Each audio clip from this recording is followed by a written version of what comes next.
Welcome to our channel. இன்றைக்கி நம்ம பார்க்க போகிறது சிறுகீரை வச்சு ஒரு சூப்பரான பொரியலுங்க. இது ரொம்ப டேஸ்ட்டாக இருக்கும். வாங்க அதை எப்படி பண்ணுறதுன்னு பார்க்கலாம்.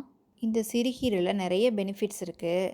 எல்லா கீரையை கம்பேர் பண்ணும்போது இந்த சிறுகீரையில் விட்டமின் ஏ ரொம்ப ஜாஸ்தியாக இருக்குது.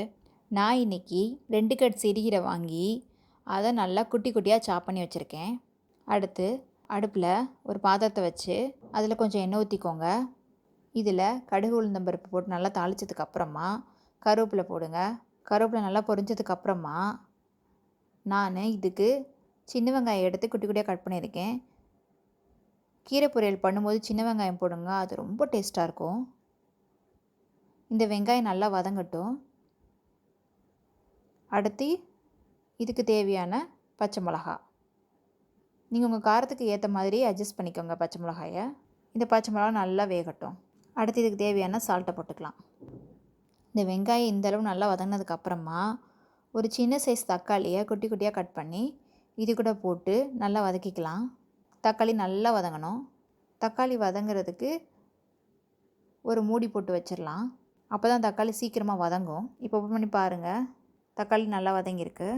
இந்த தக்காளியுமே ஆப்ஷனல் தான், வேணுன்றவங்க ஆட் பண்ணிக்கலாம், இல்லைன்னா அதை ஸ்கிப் பண்ணிடலாம். அடுத்து நம்ம சாப் பண்ணி வச்சுருக்க சிறுகீரை இது கூட போட்டு மிக்ஸ் பண்ணி விடுங்க நல்லா. இது ஒரு மூடி போட்டு வச்சிடலாம். ஒரு 3 நிமிஷம் கழித்து ஓப்பன் பண்ணி பாருங்கள், இந்த இலையெல்லாம் நல்லா சுருங்கி வந்திருக்கும். அடுத்து கொஞ்சோண்டு ஜீரகம் ஆட் பண்ணிக்கலாம். ஜீரகத்தையும் போட்டு நல்லா மிக்ஸ் பண்ணிக்கோங்க. அவ்வளோதாங்க, இந்த கீரை நல்லா வெந்துருச்சு. இப்போ லாஸ்ட்டாக தேங்காய் பூ போட்டு ரொம்ப நேரம் வைக்கக்கூடாது. தேங்காய் பூ போட்டு நல்லா மிக்ஸ் பண்ணிவிட்டு ஸ்டவ் ஆஃப் பண்ணிடலாம். அவ்வளோதாங்க, பாருங்கள், இது பார்க்குறதுக்கு எவ்வளோ சூப்பராக இருக்குன்னு. இது ரொம்ப டேஸ்ட்டாக இருக்கும். இந்த சிறுகீரை கூட பாசிப்பருப்பு போட்டும் வைக்கலாம். நான் ஏன் இப்படி வச்சுருக்கேன்னா, நான் இந்த சிறுகீரையை வச்சு சப்பாத்தி பண்ணுவேன், அதனால் பருப்பு போடாமல் வெறும் கீரையை மட்டும் போட்டு பொரிச்சிருக்கேன். இதுக்கு முன்னாடி நம்ம சேனலில் சிறுகீரை சப்பாத்தி அப்லோட் பண்ணியிருக்கோம், போய் பாருங்கள். அந்த வீடியோவில் நான் சிறுகீரை பொரியல் காமிச்சிருப்பேன். அது இந்த மெத்தடில் தான் பண்ணேன்.